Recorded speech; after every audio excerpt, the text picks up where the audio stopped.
একটা আমল।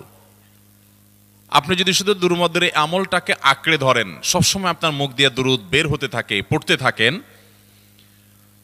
তো নবী করিম সাল্লাল্লাহু আলাইহি সাল্লামের ভাষ্য অনুযায়ী, তার ওয়াদা অনুযায়ী, ইদান তুকফা হাম্মুক ওয়া তুগফার যামবুক, তোমার যত পেরেশানি আছে নবী সাল্লাল্লাহু আলাইহি সাল্লাম বলেছেন, এই সব পেরেশানি দূর করার জন্য এই দুরুদের আমলটা যথেষ্ট হবে ইনশাআল্লাহ।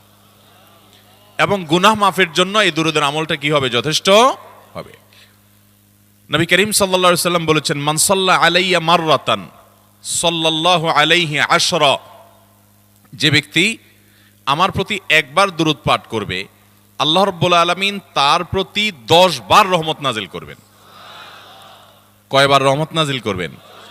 আপনার জীবনে 10টি জায়গা আছেন, কোন জটিল সিচুয়েশনে মুখোমুখি হয়ে গেছেন, বিপদের মধ্যে পড়ে গেছেন, ওই জায়গায় আল্লাহর রহমত পাবেন।